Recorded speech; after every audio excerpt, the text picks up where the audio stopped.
Hello.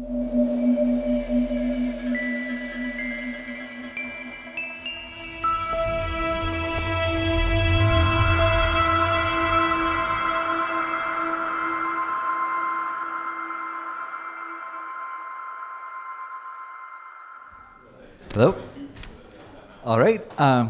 It's time to resume. So we're very happy to have Efthymios Sofos, who's going to talk to us about Serre's problem for diagonal conics. Thank you. Hello, everybody. Today, I'd like to talk about random polynomials. So as maybe you were here yesterday, there were two talks about this. So Poonen and Voloch in 2004, they asked if you fix the degree and the number of variables in an integer polynomial, and you pick a random such polynomial, then how often does it have a solution in the integers? So what is the probability? Is it 0 or is it positive? I'm going to make this a bit more precise. But the general picture for this question is that if the number of variables is small, then you compare to the degree, you don't expect a lot of solutions. That's the expectation. I don't want to mention the actual results. It's just a very long list. And if d equals n, that's the, how do you call it, the border case, if the degree is equal to the number of variables. This is kind of a very mysterious case. I don't remember if they conjectured something, but I've read a paper where Bhargava, he studies the probability that a random cubic homogeneous polynomial in 3 variables has a rational point, and then he proves that the probability is positive, but not 1. And he has a conjecture about this.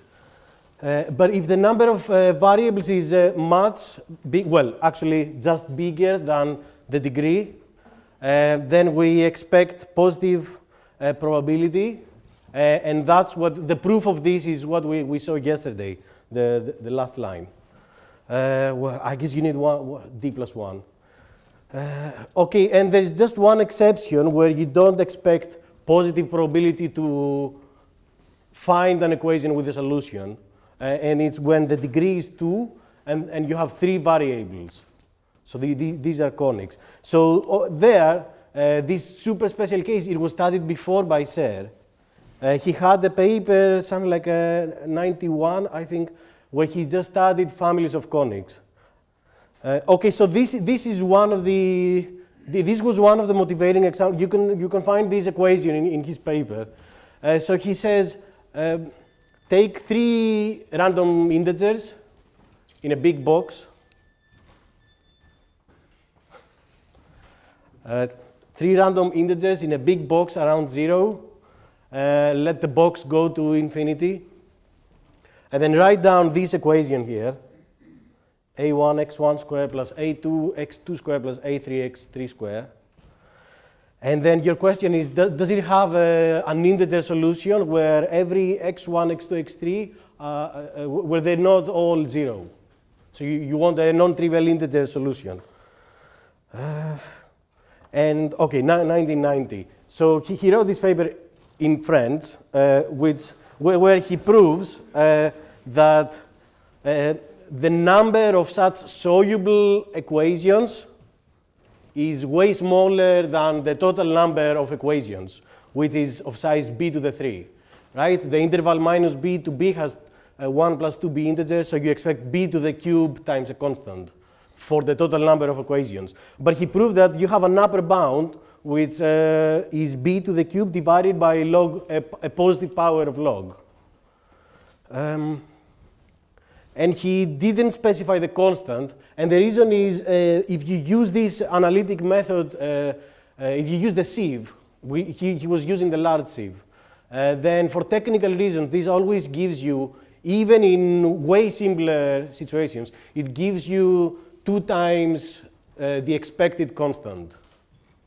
So even there's this very famous result by Montgomery and Bonn about the number of primes in an arithmetic progression. There you get 2 times the expected constant with a large sieve. Yes, so if you can replace 2 by 2 minus epsilon, that's also a very famous result by Moto-Hashi, then you prove there's no Siegel zero. So yeah, these methods, it's great that they work, but the constant they give you is not necessarily what close to the actual constant. And then he asked in the same paper, is this order of magnitude b to the cube divided by these logs, is it correct? Or is it maybe b squared? Or is it maybe b cubed divided by another log? And to answer this, you have to show that about that many, as he found, have a solution. So a couple of years later, Hooley and Guo,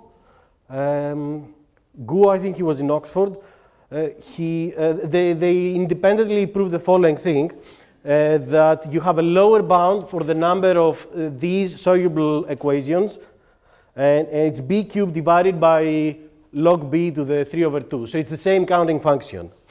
If you're afraid of logs, then think of these equations with a solution among all equations, a bit like the primes among all integers. They have 0 density, but they require a few. Of course, the log is not the same. Yeah, this 3/2, it's not 1. You need to be very careful about this. And again, so what they studied is they looked at all diagonal quadratic equations where every coefficient is square free, and all coefficients are co-prime to each other. And Hooley, he proved the lower bound for this, and Guo, he proved an asymptotic under extra assumptions on the parity modulo 2 of the 3 equations. Yes, so the 2 reasons this is not very satisfactory is because the constant that you get, this C2 constant in the lower bound, is not the correct one. You lose quite a lot. You restrict to easier equations, and then you lose the constant. And the other reason is they didn't, Hooley didn't specify what is the constant, because he used the lower bound sieve. Okay, so my question for today is, what is the right constant in the Serre problem? So is it closer to C1 or C2? Okay, so as I'm sure you're all aware, if you went to Dan's course, in the last couple of years, there has been a new conjecture, and there's a lot of work in this area. My motivation comes actually from these papers. So the setting, Daniel Loughran and Loughran-Smeets, they had this very important paper in 2015. So this is their setting. They were motivated by the paper of Serre. Assume that you have a very general family of equations. How often do they have a rational point? Or how often are they everywhere locally soluble? So the precise setting is you let V is the collection of all subvarieties. You let V be a smooth projective variety with integer coefficient, well, defined over Q, and you have any map, any polynomial which goes down to the projective space. Okay, so if you look at the projective space, you look at and it's dominant, so it covers the whole projective space. So if you look at every point on the base on the projective space, and you look at everything above, the fiber above, this is a subvariety of the total space, capital V. Okay, and they assume something that, well, usually you have, that the generic fiber is geometrically integral. Okay, so this is with red letters because it's important and you need to remember it. Okay, n of b is a big constant. It's the size of the box, if this makes any sense. It's the number of points in the base in P and Q such that their veil height goes up to capital B, and such that the fiber is everywhere locally soluble. Okay, so I'm just breaking V into many things, and every such thing, you can think of it as a Diophantine equation. And these Diophantine equations, you can think of them as having some coefficients. And then you order these fibers, these infinitely many equations by the size of the coefficients. But this, what they've done is the professional way to do this. Okay, and the breakthrough result, it's breakthrough because it doesn't need any equation. It just works for in this complete generality, is that they proved an upper bound for this, which completely recovers everything in the paper of Serre and I guess many other papers. So the result is that the number of everywhere locally soluble fibers, if you order them by height, is b to the n is bounded by b to the n plus 1, which is the total number of fibers, divided again by a power of log. And the power of log is not 3 over 2 anymore. It's another constant, which depends on v and f. And traditionally, it's called capital delta. It's an invariant. But it's given in the paper, and it's completely explicit. So you can calculate it if you begin with some particular family of equations. Okay, so why is this setting useful? Well, one super special case is the diagonal equations I was looking before. If you let V be the total space given by this equation in 6 variables, so over here, then you map the point AEX to the point A. That's your dominant map. And then if you just apply the result, you recover the upper bound of Serre. And of course, you can have also this setting includes the setting of Poon and Voloch. So you can have again, you send every variety to its coefficients. That's F in this case. And actually, well, they calculate this invariant, and this invariant in most of these Poon and Voloch cases, it's capital delta. Capital delta is 0. Okay, so this invariant capital delta is always 0 or positive, but in the Poon and Voloch case, it's just 0. And there are actually way more cases where delta is 0 than the case of all hypersurfaces of fixed degree and fixed number of variables. Okay, and then you may ask, okay, some cases are known for lower bounds. So this is an upper bound that they proved. And the question is, can you prove an asymptotic or maybe even a lower bound? And lower bounds are, well, they're just difficult because you have to find the rational points.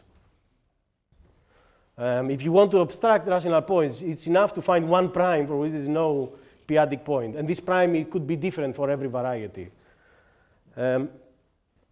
Okay, and for asymptotics, there are actually fewer, much fewer cases where you can prove an asymptotic for the total number of fibers with a rational point.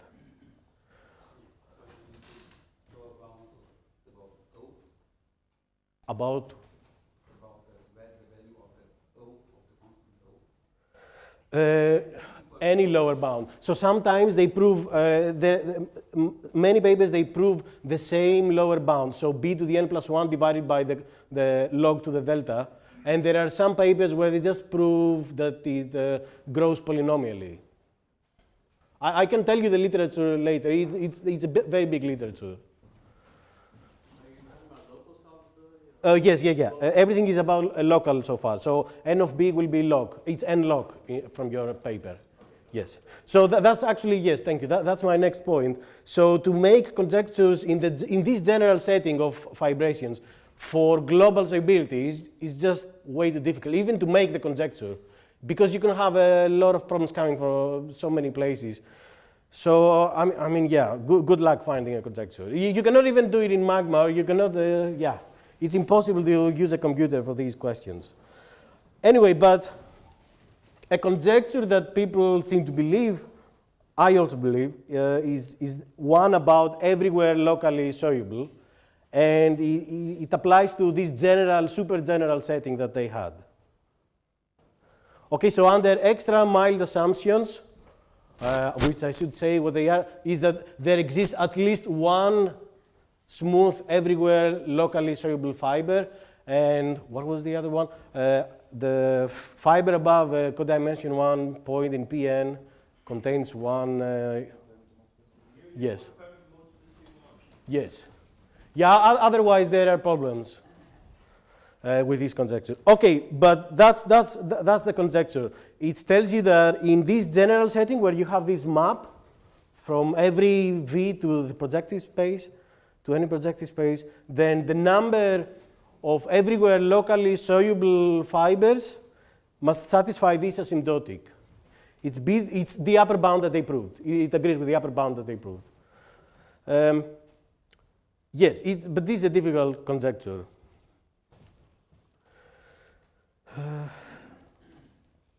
Yes, so it's so difficult that I'd like to ask two unbelievably easier questions. So what I'd like to know is it possible to prove the following thing, lower bound, namely that everywhere locally soluble fibers grow are polynomially many. So for any f as in their setting, and for any v as in their setting, prove that there exists a positive epsilon that may depend on f and v, such that the number of everywhere locally soluble fibers grows at least as b to the epsilon. So I'm not sure if this is known. Okay, another problem, which is actually easier, I think it's easier than this, is not to look at fibers which have a p-adic point for every prime p, but to throw away maybe 5 primes. So you first pick a number r, you fix this number r, it may depend on the fibration, and then you count how many fibers are everywhere locally soluble except at r primes. And it would be very nice to prove that this is bounded from below by what they were conjecturing. This function, of course, is bigger than their function. That would be very nice. Of course, the reason I'm asking this is because I come from classical analytic number theory, and there you have things like prove that there are infinitely many primes p, such that p plus 2 has at most 2 primes. So that's, to me, it's the same problem, almost. Okay, but I don't know if anybody has worked on this, but it looks more tractable than the lower bound above. Okay, so as I said, what I really want to focus about today is the value of the limit. So forget about these two questions for now. So what should it be? Well, first, it should be the product of p-adic densities. You're counting how many fibers are everywhere locally soluble. It should be the product of p-adic densities. What does p-adic density mean? You fix a prime p, and, well, there are many ways to define it, but this is my favorite one. And you look at how many integer vectors between 0 and p to the n for a large power n are such that the fiber has a QP point. And you divide by the total number of choices. And, well, you can do what they did in their paper. This is hidden in their paper. You can prove that this mu p function is 1 minus something over p, where this something, this h of p, has average delta over all primes. And then you have lower order terms, O big of 1 over p squared. Okay, so if delta is 0, actually the limit of all these p-adic densities converges. So this corresponds to the Punen-Voloch kind of cases. But if delta is positive, this diverges. So then you cannot just use this as a constant, because it's not a constant. Also, yes, I talked with the experts, and they told me there are other problems with defining this constant. It's a possible failure of weak approximation of the total space, and also subordinate Brouwer group elements. This is something in Dunn's paper. Yes, and also there's no clear analog of the Peire alpha constant in this problem. If you come from Manning's conjecture, this alpha constant is, so when you count rational points, you have a power of b and maybe some logs, and then you have some constant in front. And one of these constants is this alpha constant. So this limit in the problem I'm talking about, it should be, well, not super different from the constant that you get in the Manning conjecture. Maybe. Okay, and well, there are some problems right now in the literature. So the way these upper bounds are proved is they look at what happens modulo p, but all the information modulo higher powers is lost, because that's how you get the logs. The product of 1 minus 1 over p gives you 1 over log. And this stays true if you add 1 over p squared, or if you don't have any other smaller terms. Okay, so it's important to study the solubility modulo higher powers to say something about this constant. And well, it's just not very easy to even write down a conjecture for the limit in all the cases where delta is positive. So what do? Yes, you look at a super special case. So we, with Nick Rom, who is just over there, we looked, this is basically the same problem. It's easy to pass from their problem to this problem. So we looked at all 3 integer coefficients in a box such that this conic has a rational point. And we proved this asymptotic. So the number of soluble equations divided by what you expect is given by this infinite product of p-adic densities. But you have to multiply by some convergent factors, which you don't have to do if delta is 0. And the problem is you get these very annoying extra terms.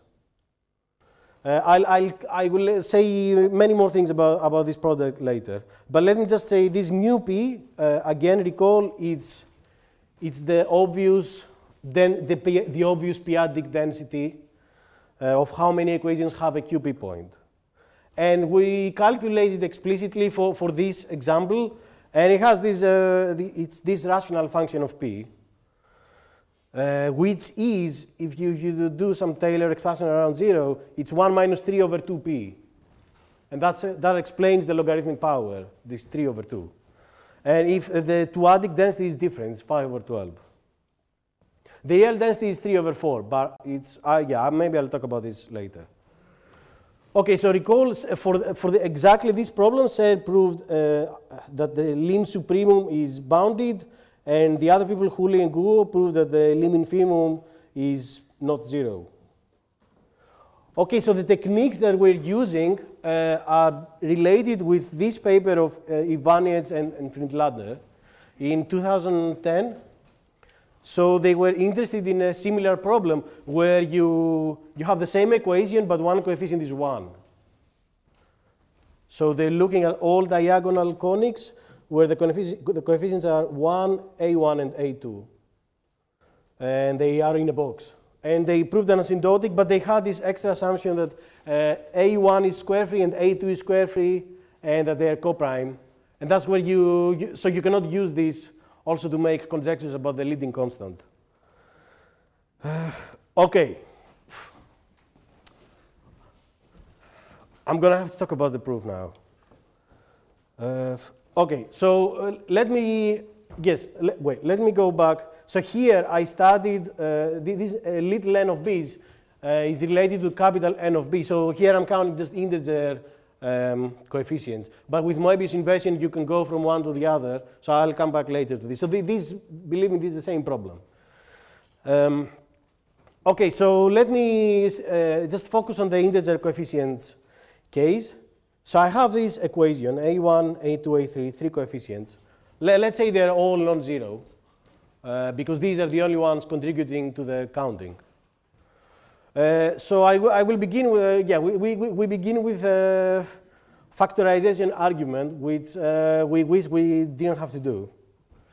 Okay, so first we pull out the GCD of every coefficient, and then what remains, we factorize it as SIBI square. So you see, if AI is divisible by a prime square, you can just absorb it in the variables. And then it's still the same equation, basically, regarding p-adic solubility. So you have to take out the squares. So what you do is you write every AI over the common GCD as SIBI square, and these are uniquely defined. So SI is square free, and BI is positive. You can write every number in this form. A square free times a square. Okay, and then the three coefficients, the three new coefficients that you get. So you took out common factors, you took out the squares, but maybe the first and the second coefficient could still have some common prime divisors. And you don't want this. So what you do is you introduce extra variables. Let's say M12 is the GCD of S1 and S2. And M13, M23 is the same. And then whatever remains in the three coefficients, you call it N1, N2, N3. So this is the first equation that you begin with, A1, A2, A3, up here. And that's the equation that you end up with after all these things. I'm going to simplify it in a moment, but the advantage of this is that if you think about it for a moment, all these numbers, basically, they're square free except the BI, and they are co-prime to each other. So you have nice factorization properties. Okay, so why did I do this? Because, okay, so this simplifies. So L, you can take out. The BI, you can absorb them into the squares. Recall you are starting, so you build over Q. So you can absorb non-zero rationals, rational squares. And then, well, the N1, the N2 and the N3 variables, these are the last variables, they remain. But you have the common divisors between the first and the second coefficient, for example. These, you also multiply by them throughout the whole equation. And then you create two squares in the first two coefficients, which you also absorb into the squares. Okay, so if you multiply this equation here by M12, you get M12 square here, M12 square here, and then you can just make them vanish, and then M12 appears here in the third part. So so this is a much simpler equation, this one here, with Ni and Mij. And this gives you the following sum. So what I'm going to write down is the number of A1, A2, A3 up here, such that this equation, in a box, such that this equation has a rational point. And yes, it's this thing here. I just rewrote what I told you. So what I'm doing is I sum over all possible GCDs, over all L in N.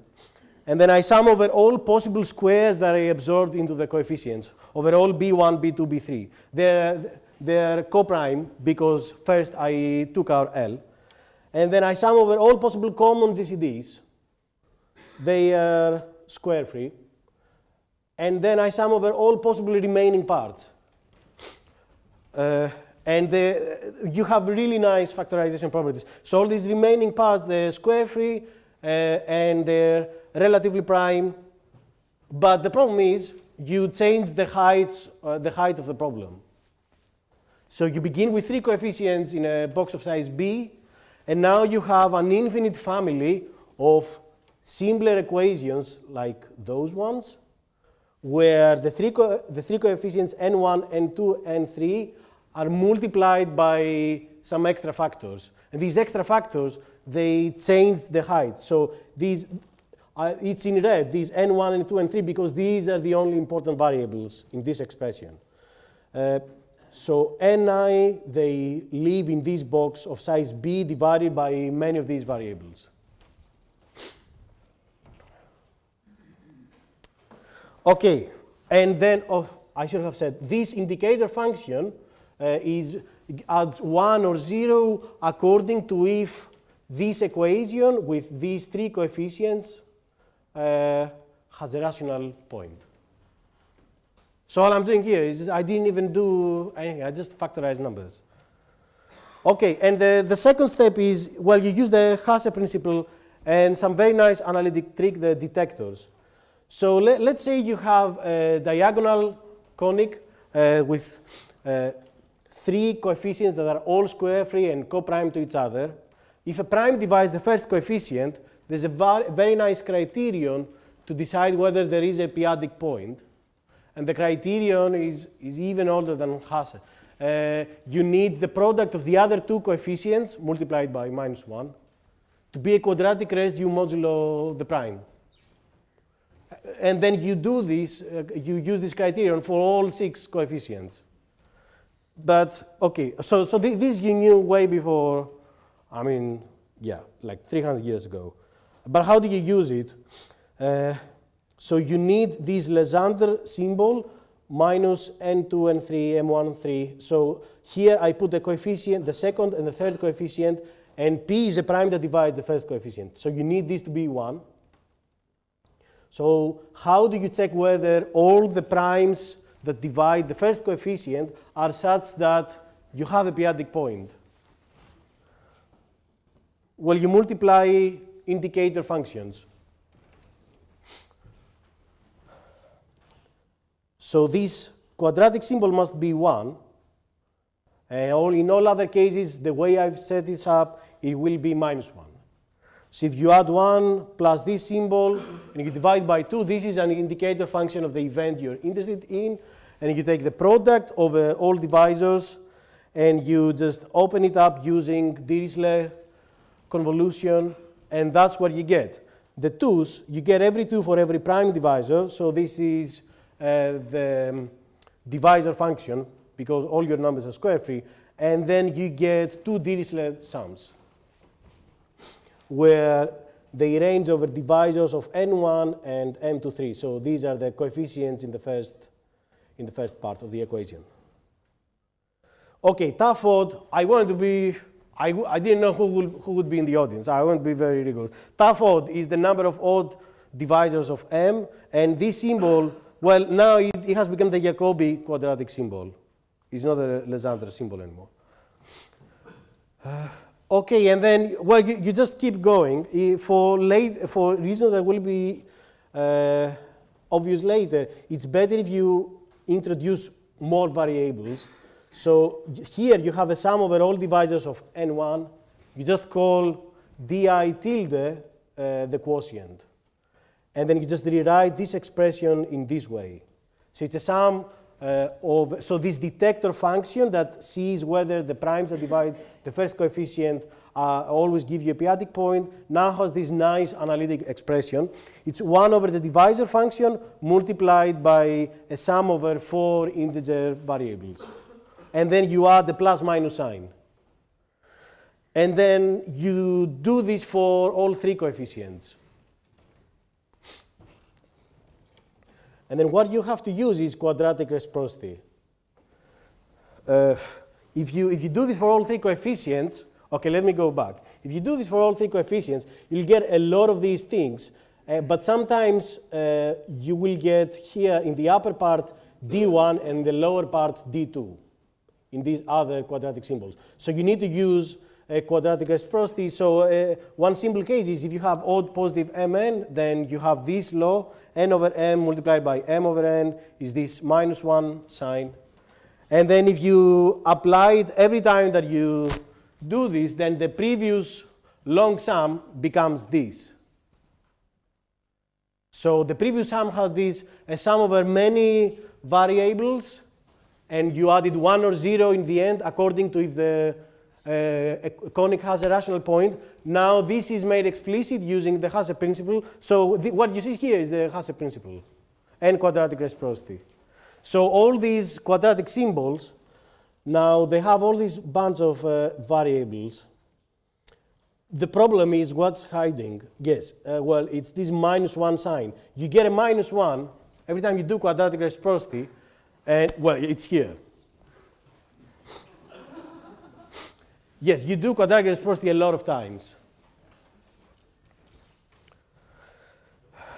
All you need to remember is that you have a sum over variables, and these di and di tilde, they live in a box. And these di tilde, they're basically factorizations of the initial three coefficients, A1, A2, A3. And they have nice properties, so they're square free and coprime to each other, and so on. And now the existence of a rational point is made completely explicit. So here I have the divisor function evaluated all the numbers and a lot of quadratic symbols, and that's nice. But what do? Well, you have to use that these plus minus symbols, they cancel each other quite a lot. So this is a big result of Heath-Brown. It has been used in L functions and in Cohen-Lenstra papers by Fouvry and Cluners. It has many other uses. Okay, so what you do is you sum over, this is super useful, you sum over any two integers in any two boxes. One could be super small to the other. And then you only do this for square free and odd numbers. Otherwise, you may get problems with defining this quadratic symbol. And then you add the Jacobi quadratic symbol, n over m, and what you get is a saving. You always get a saving, even if m is log n, which is important in this application. So the trivial upper bound is, well, this mu square is the indicator function of the square free numbers. So the trivial upper bound would be n times m, because that's the number of terms that you have, and every term is plus minus 1 or 0. So it could be, so the trivial bound is mn, but he got an upper bound which always gives you a saving, as long as one of the variables is not bounded. So you need here, for this to give you a saving, you need m to be much bigger than 1, and for this to give you a saving, you need n to be much bigger than 1. Okay, and this you applied many times. So if you remember from what I said before, you have three couples of variables, d1, d1 tilde, d2, d2 tilde, and d3, d3 tilde. And how do you apply it? If d1 and d2 tilde are small, then d1 tilde, whose product with d1 has size capital B, then d1 tilde has to be big. It has to live in a very big interval. And if d2 is small, then its complementary divisor, d2, it also has to live in a very big interval of size b over logs. So then you apply the Heath-Brown result to the previous expression. Let me go back. You bound everything trivially except what has to do with d1 and d2. So here. And then you get a saving. And then you do the same several times. If if one variable is small and some other variable is big, then you keep playing this game. I don't remember how many times. I think you do it 12 times. And then it's a nice combinatorial game. What you get is that basically in the end, the only remaining cases that contribute towards the main term is when all the di variables are small and all the di tilde variables are big, or the opposite. So what are these variables, di and di tilde?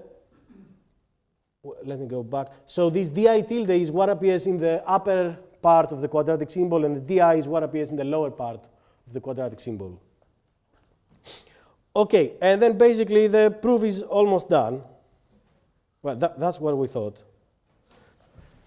Okay, so what this gives you is that the total number of solutions is n1 plus n2, where n1 records the first remaining range, R1, and n2 records the second remaining range after the Heath-Brown results application.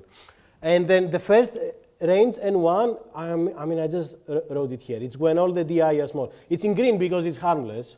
And basically, the n1 sum is over 3 variables. Although it has many symbols, yeah, it only has 3 important variables, d1 tilde, d2 tilde, and d3 tilde. And they live all now in a big box B. So somehow you factorize, the philosophy is you factorize the 3 first coefficients into many things, but basically into 2 coprime factors, and then using this lemma of Heath-Brown, you only get two contributions, one when the di are small and the one where the all di are big. So I put in red because this massive sum, it looks like multiple times this simple sum. Just focus on d1 tilde and forget everything else. What you have is a quadratic character in d1 tilde, and it's divided by the divisor function. So you need the result about this. And the sum n2 is defined in a similar way. Okay, so to do these sums, I've retyped it here, you have to use Siegel-Wallisz. So this is a result about zeros of L functions. So I have to give the precise statement. Okay, so let chi be a Dirichlet character modulo q, and let d be any integer coprime to q. So q, you can think of it if you want as a conductor of chi. And d, you just want to sum over n coprime to d. Actually, d will be a massive number in all these previous sums. It's the product of all other variables. And then the main term that you expect is 1 over square root log b. B is the size of the interval. Except if the character chi is not trivial. Because if the character chi is non-trivial, these signs are plus minus, they cancel each other out. So you get something small. So the main term is b over square root log b. This is the indicator function of the principal character. You get some error terms, which are sufficient, and some other error terms, which are also sufficient. But if you look, these error terms, they involve the modulus of the character, q. And the saving is always logarithmic. So the modulus of the character can only go up to some logarithms. So you cannot use this result in any way that you want. You have some restrictions on how small the module has to be compared to the size of the summation. Okay, and then this leading constant, it looks like an Euler product. It's 1 over square root pi, so that's gamma of 1/2.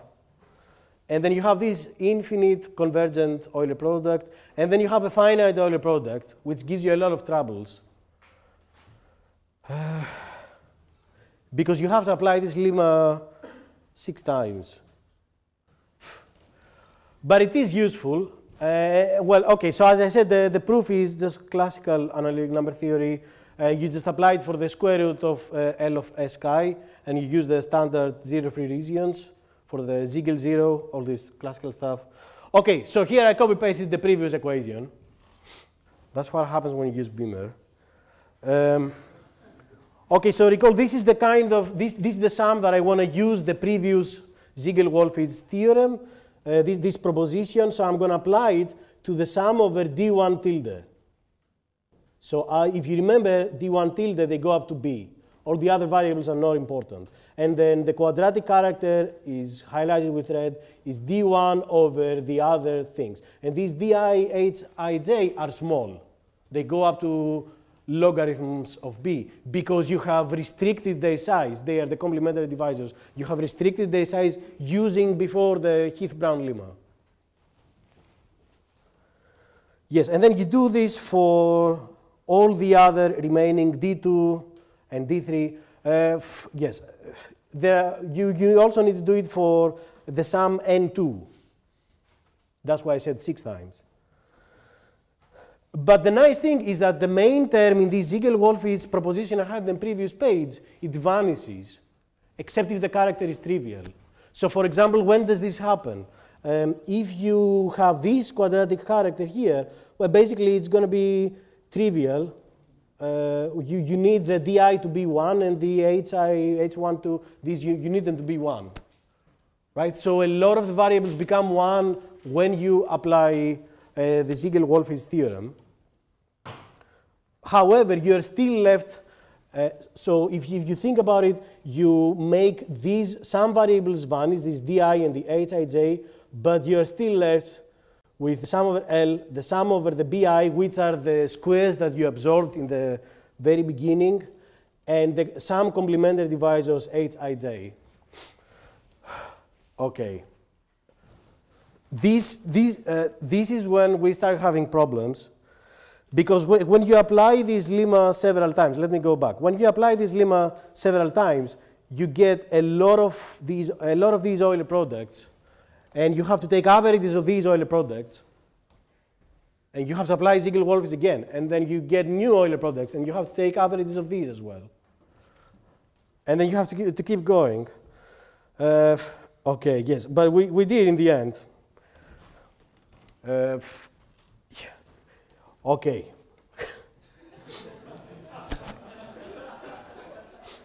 I was asked to advertise this. Yes, on Friday, Vladimir Mitankin, he's organizing football between mathematicians. In every rational points conference, there's always something like that. And it's always Vladimir who is doing it. Yeah, this is my favorite goal. Everybody knows what game it is. Yes, yeah. Of course, Argentina in 1986. Yeah, thank you. Keeper is Peter Shilton, the player is Diego Maradona. Wait, it's Maradona? Oh, okay. Okay, so it's Friday, 3 o'clock. You have to email Vladimir about this. Okay, let me go back to what you...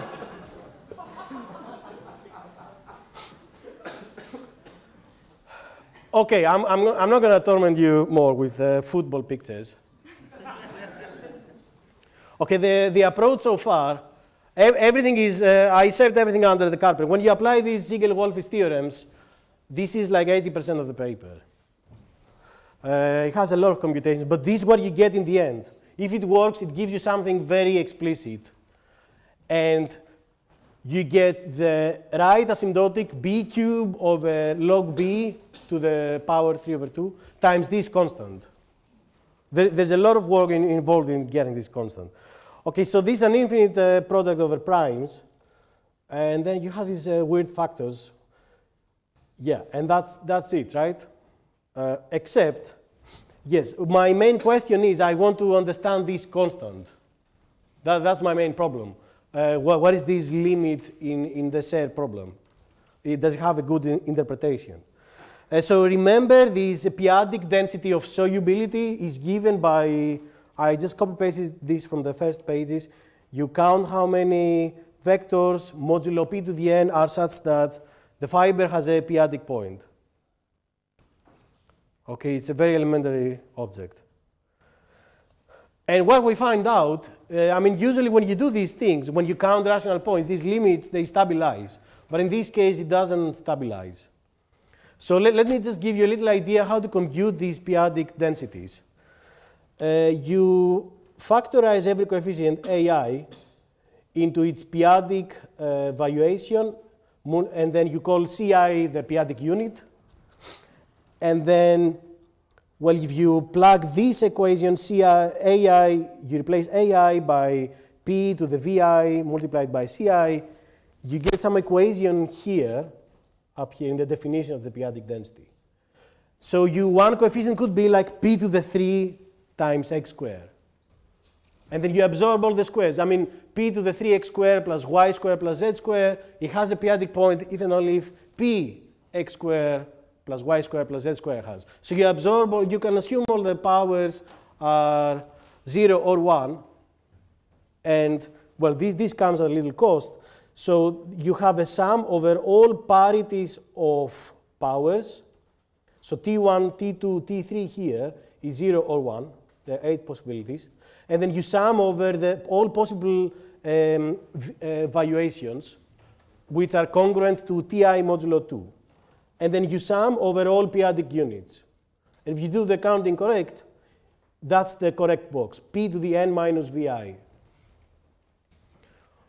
And now the original equation is simpler, because here every coefficient is a p-adic unit or p or 1. And it's, again, you just use well, you can use, I guess, Hilbert p-adic symbols to study this. And what you get is, okay, I'm going to do it only in one case. If the coefficients are p 1, 1, so if the exponents are 1, 0, 0, then this has a solution if and only if the p-adic quadratic symbol minus C2, C3 over P is 1. So if you do your correct counting, you count how many things lift to higher powers, satisfying minus C2, C3 over P is a quadratic residue, and you have freedom for C1. C1 could be any unit. So this just gives you this number. You get this 1/2 because that's the probability of a random number being a quadratic residue. I lost track. What are you proving now? I'm proving that the numerator here is given by this expression, and then here I'm just focusing on one term in this expression, which comes when the exponent T1, T2, T3, the exponents are here. They are 1, 0, 0. And then in this, only for this special case, when the Ti are 1, 0, 0, I am counting this cardinality inside, using this p-adic quadratic symbol. And it's completely elementary, and the counting that you get is this 1/2 times powers of p. And it's p to the 3n, that's the total number of choices that you have, minus v1, minus v2, minus v3. This comes from the changing the height here. Okay, and then you do this for all other cases, but all other cases are the same case. Because if you have coefficients p, p1, you can multiply through by p again. And then this becomes 1, 1p, which is the same as p1, 1 by permutation. And then you put everything together, and that's what you get. So the p-adic density that's defined in this obvious way in the previous page has this explicit equation, this explicit formula. And if you do the same game, you cannot actually do the same game for the prime 2, but it's the same idea. It's a bit lengthier. Yes, the two-adic density is 5 over 12. It's less than 50%, which I don't know why. Okay, and then, so now what we're trying to do now, so we prove the asymptotic, we're trying to understand this limit in terms of Tamagawa numbers. So the Tamagawa number that you would define is the obvious density, the p-adic density of solutions, multiplied by these two factors. These come from the paper on Mannish conjecture. So 1 minus 1 over p comes because the p-adic densities, the way I define them is the wrong way. I counted all integer things modulo p to the n, but you have to count primitive things modulo p. And then you define this convergent factor, lambda p. I can explain later where it comes from. And then you define the real density to be 3 over 4. This is very easy to see because if you range over all real 3 coefficients in a box minus 1 to 1, so if A1 and A2 and A3 are real numbers between minus 1 and 1, what is the probability that this quadratic equation has a solution? Well, there are 8 choices for the signs, and 2 choices are bad. Namely, the 2 choices are when they're 1, 1, 1, or minus 1, minus 1, minus 1. So that you have to take out this volume, and what you get is 6 over 8. So 6 good choices out of 8. So that's 3 over 4. Yeah, you can do this in a professional way also, but it's the same proof. It's 3 over 4. And then, so what you get in the end, you try to compare what is in Mannish conjecture and what is in the Loughran, Serre, Smeets problem, and so the limit that you should be interested in is the number of all points in P2 of height B, such that the fiber has a rational point, and you divide by the correct logarithms and the correct powers of B, and that's basically what people call the Manning-Peyrek constant. This should be the Manning-Peyrek constant. Well, it should look like the Manning-Peyrek constant if you had another problem, namely the Manning conjecture. Okay. And all these computations I mentioned, with all these Euler products, they give you this thing here. So here you take the product over all places, including the real place. And this is the Tamagawa number. You multiply by this factor, lambda v. And that's because you're using the square root of zeta. if you think about the logs. But then we get these super annoying factors. Yes, if you look at other papers where people prove asymptotics for this kind of problem, what you would expect is gamma of minus 1/2 in the denominator. And here you have gamma of 1/2 to the cube. The problem with gamma of minus 1/2 is that it's negative. And then we have this 92/45, which we have no idea where it comes from. Yeah, if somebody has any clue. Okay, that's it, but let me do a summary first. Okay, firstly, the cases of the conjecture of Loughran-Smeets are largely open if their invariant delta is positive. And then second, in this super special case that we proved asymptotics, the input that you need is, well, factorization arguments, elementary factorization arguments, and quadratic reciprocity. And we needed a very strong result of Heath-Brown, bilinear forms in quadratic characters, and we also needed the classical, the Siegel zeros, zero-free region stuff. Okay, but basically, my problem is I don't understand the constant. That's my problem. So I think it would be nice maybe to calculate this alpha constant for this problem, or maybe to explain what happens with the gamma factors in this, not just in this equation, but in all cases with delta is positive. Okay. Yeah.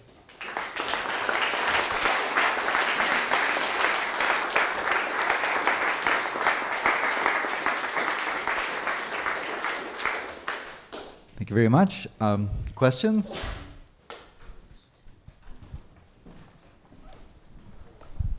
What's your guess for the following term in the asymptotic expansion?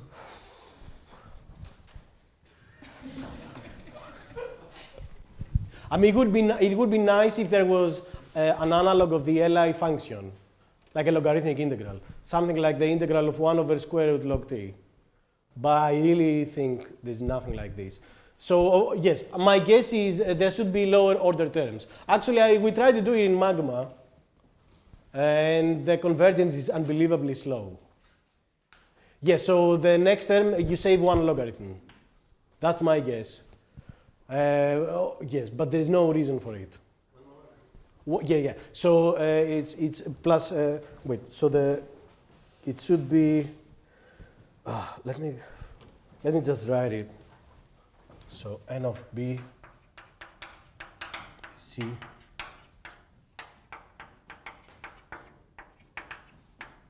plus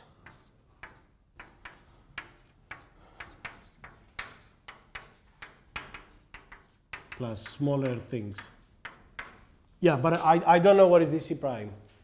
Wait, sorry, what error term was it approved? Yes. It seems like It's this, arbitrary logs from the Heath-Brown and but then I have Siegel-Wallisz. oh, okay. Yeah. What comes is this multiplied by a large power of log. So I get this. So you do only save one log. Yes. Well, not even this. No, I know. I have logs. Listen, it's important. Log is important. That's what we get.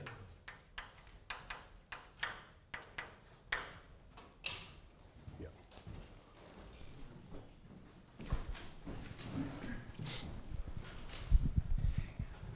Actually, I have something like 3 questions. The first question is, if you do not sum over, you do not take limits over the box, but over the sphere, what happens? So, I mean, why I ask these questions, maybe this explains the 92/45, 1 over gamma, and so on. And maybe the final, maybe the bigger question is, or the bigger questions are, if you just take a rotation of the box by some angle alpha, and only sum over, take the asymptotics over the rotated box, but now the points in the lattice. And finally, if you take a transformation which just preserves, which is preserving it's open, continuous, and preserves the measure. What happens when you sum? Okay. Say again, when you rotate, So the simplest, so maybe the first question is, what if you, instead of the box, you take the sphere Yes. of radius b? We haven't thought about this because people always use the standard boxes. I think the method, if you really push it, you can make it work, but you can still do a proof. And I think instead of 3/4 that you can find here hidden, you'll get the analogous real density. Sorry, the analogous? You'll get the analogous real density. But I mean, these factors, the 92/45, the problems come not from the real density. This 92/45 doesn't come from the real density. So I'm not sure changing the boxes somehow would help with this extra factor. But the rotating thing, I'm not sure. Yeah. If you can do the case where instead of a cube, if you have a box. I believe if you can do the case where instead of just a cube, but you can do you can do a rectangular box where you have different lengths in the three directions. If you can do that for every box, then by taking a combination, just some linear combination of those, you can approximate any symmetric thing. Well, like that's how I was thinking of doing his first question. Yeah, that's what I'm Yes. saying. If so, it suffices. You don't have to consider something as like a. No, I'm saying if the constants are the same, then you'll get the same for the sphere as well. So you might not have to worry about doing the problem for something as complicated as a sphere. You could just do it just redo your computation, but just have different dimensions of the box. Yeah. I have a connected comment or questions. In the definition of tau v you gave, Yeah. is it in fact measure? I mean, defining it as in some paper you mentioned? No, but it's what works in all these papers where they prove asymptotics. There's always this formula. Yeah, but so I mean, the point is, it is connected with the questions we had. I mean, the point is that if you take the definition of the local terms, it takes into account how you are counting the points. So if you do this in that way, the answer to this question is that it is still the product of the local terms, but the local terms have to take into account how you count the points, and in particular the shape of the real domain. would this also change would it do something for the gamma factor? We have to discuss it maybe later. Okay. So, have you tried running numerics on this to verify this constant? Sorry, what? Have you run numerics? Yes, I have. And it converges very slowly to the limit. I mean, the problem is. but wait, there's two numerics. There's calculating the value of this constant numerically, and then there's counting the number of counterexamples. The affine constant, the one in the. Let me go the first. It should be something close to 6 point something. Well, actually, can I just look it up now? Is that okay? Okay, well, maybe while you're doing that, I can ask you a second question. Yeah. The infinite product is easy to calculate with any package, but to count the number of soluble conics with magma is just not so easy. But it shouldn't be too hard, should it? Because it's just like a Legendre symbol calculation as in you produced. We use a ready-made function. It has rational points.